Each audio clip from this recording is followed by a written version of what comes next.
warahmatullahi wabarakatuh. Hai teman-teman, perkenalkan nama saya Lita Karlina. Saya berasal dari SDN 15 Dobong Kota Bima. Kali ini saya akan membawakan sebuah kisah yang berjudul Kidung Terakhir Seorang Ibu. Ceritanya disimak bersama-sama ya teman-teman. Pada zaman dahulu, hiduplah sepasang suami istri bersama dua putranya.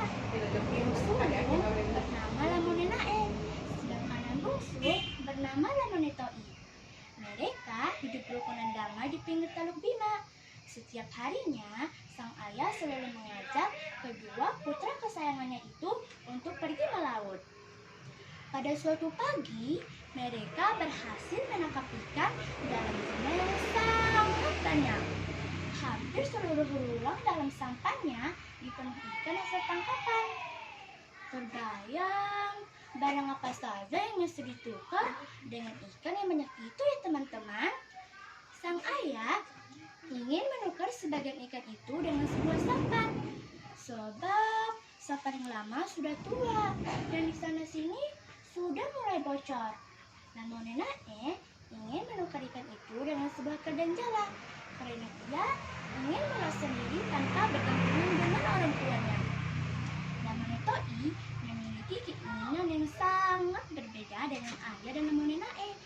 Ia hanya ingin ikan itu ditukar dengan makanan lezat-lezat, yang utama ubi jala dan kerap, menjadi makanan kesukaannya. Menjelang siang, seluruh anggota keluarga itu pun berangkat ke pasar untuk menukarkan ikan-ikan itu sesuai dengan keinginan masing-masing. Sang ayah dan Lamonenae berhasil mewujudkan impiannya. Sebuah sampan yang baru beserta keranjang didapatkan. Namun, tidak demikian yang dialami Lamonetoi dan ibunya. Mereka berjalan keliling pasar. Namun, tak seperti di jalan pun yang ditemukan. Lamonetoi tetap pada pendiriannya. Poluk yang sudah menari-nari keroncongan memaksa sang ibu untuk menawarkan untuk kedua kalinya. Bagaimana kalau kita pulang saja sekarang? Nanti sore kita datang lagi. Mungkin akan ada orang-orang turun dari gunung yang akan membawa ibu. Tidak mau, pokoknya kita harus pulang dengan mobil itu. Dengan berbagai alasan, sang ibu menawarkan pilih-pilihannya. Dibujuk dan dirayu dijalankan. Segalanya tidak pernah dipikirkan. Dan bagaimana saja bagi Lamonetoi. Rambut sang ibu ditariknya hingga beberapa helai rontok.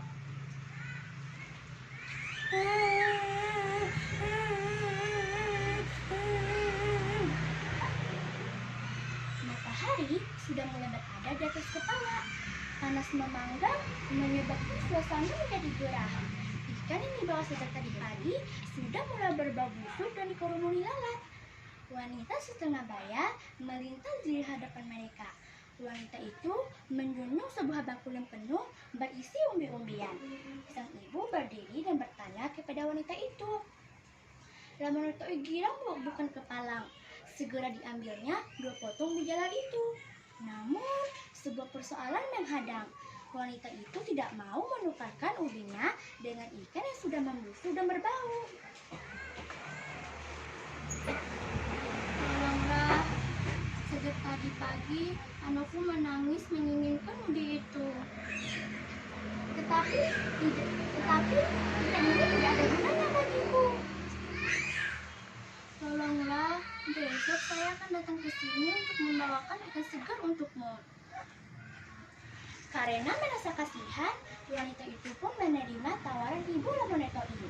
Tak lama kemudian, mereka pun pulang ke rumahnya. Setibanya di rumah, sang ibu memasak ubi jalar itu. Karena kegirangan, Lamonetoi berlari keluar dari rumahnya menuju ke tepi pantai.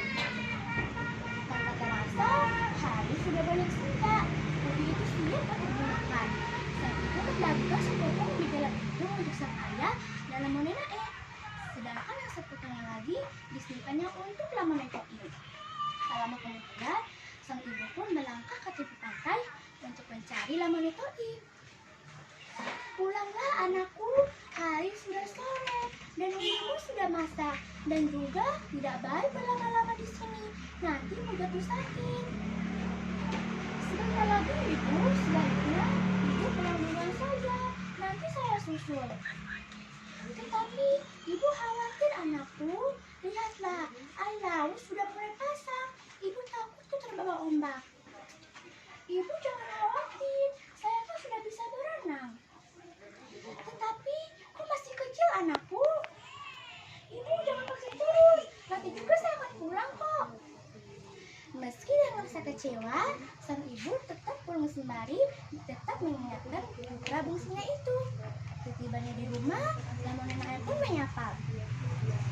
Ibu, kita besok potong yang ubinya, soalnya ubinya enak sekali. Ubi itu untuk adik. Ibu pikir, masa nasi potong itu tidak bisa dibagi dua? Kamu kan sudah dapat lagi pula tinggal itu. Ya udah deh.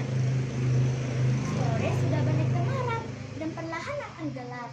Lama Toi pulang ke rumahnya. Ia langsung berlari menuju ke dapur untuk mencari ubi jalar itu. Dicari dan terus dicarinya ubi jalar itu, namun tidak ditemukan. Lalu ia berlari menuju sang ibu yang sedang mengantar sang ayah dan Lamonena yang akan pergi melaut. Ibu, di mana ubi saya? Ada di dapur. Saya cari-cari tidak ada. Ada, soalnya ibu yang menyimpannya.